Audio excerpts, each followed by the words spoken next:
But one of our papers and one of our most successful papers in the network at CDM is the Connecticut Sentinel, ConnecticutSentinel.com. It's been really effective in one of the most infiltrated states in the union, and we have a strong team on the ground, and one of those is Jonathan Goldstein. I'm bringing him in now. Jonathan, thanks for coming on last minute, man. I appreciate you making the time for us today. Of course, Todd. Thanks for having me. So you're in the fight there. What's happening in the great state of Connecticut? I mean, are we making some progress? I think we're making progress. I think there's a couple of things to talk about today.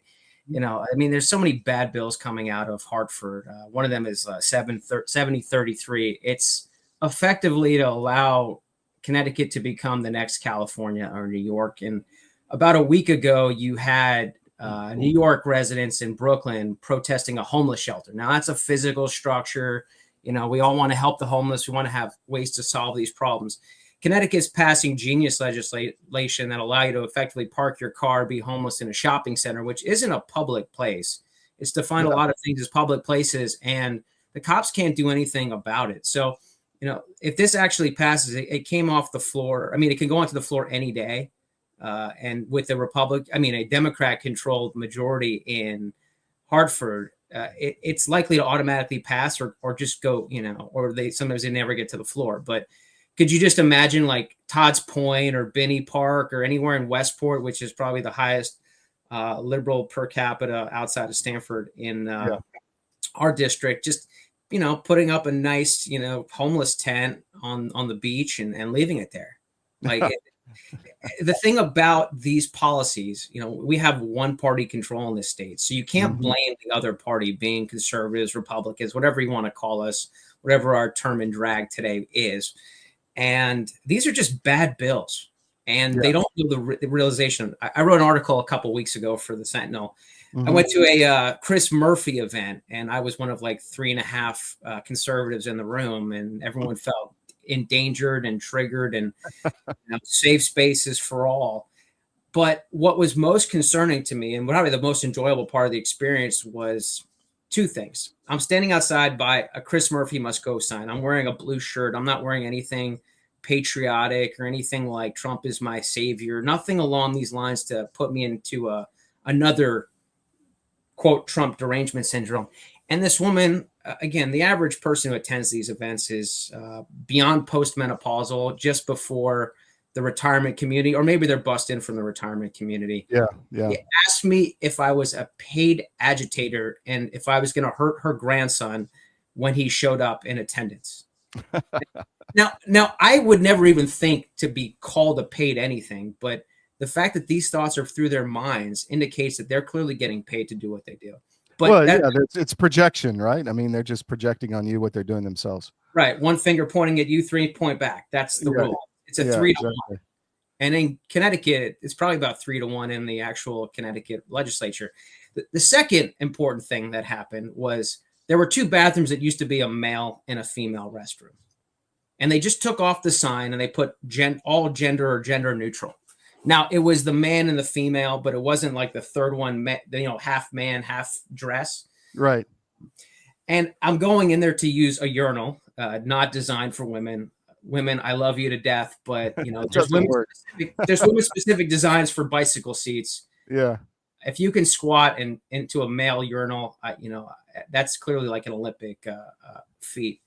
And I'm using the bathroom like a traditional man does, and 5 women, again, all in that kind of like depends mode.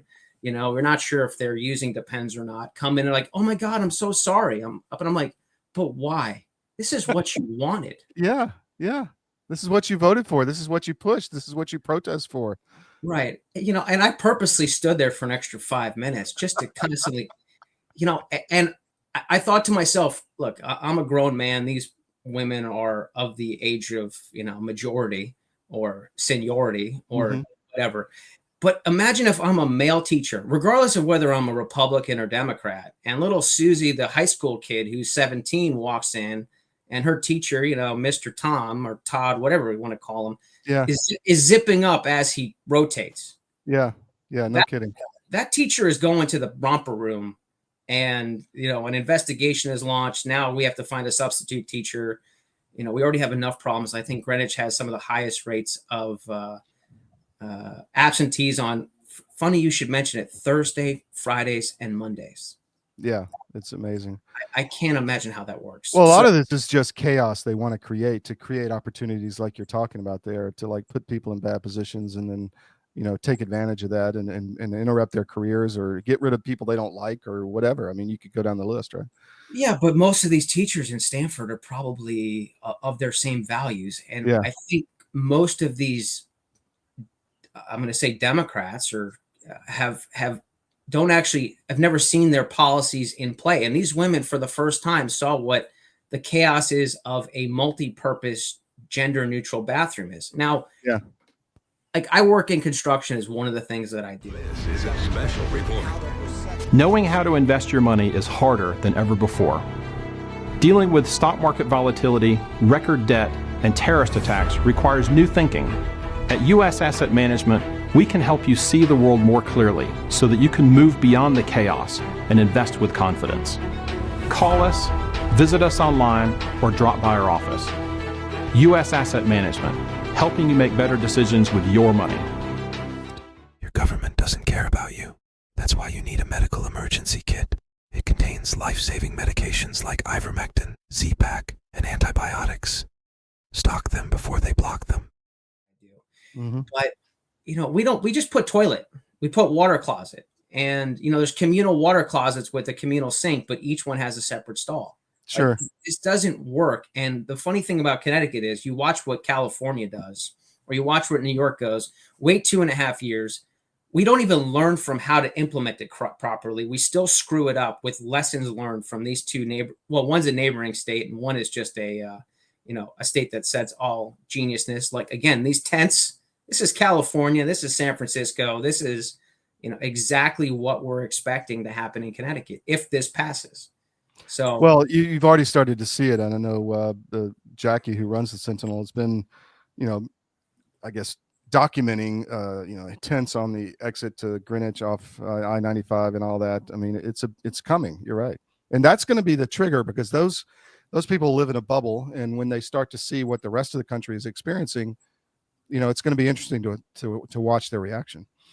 Again, it's not in my backyard, but it sounds great until it happens. Like, I can just would love to see like Binney Park, or, the beaches of Westport, or, and all of a sudden you have these, tent cities, and with Greenwich and pretty much up to Bridgeport, it borders New York City. So, yeah.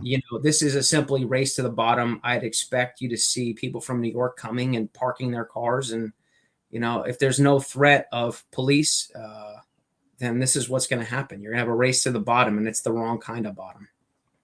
Totally. Well, Connecticut's the cradle of liberty, man. And I think we need to preserve it and fight for it. And so that's, what our paper's doing there, the Sentinel. What else is going on in your opinion that's important? Well, I think this is kind of a Jewish topic. And you see, we stand with Israel behind me. Today's Israel Independence Day.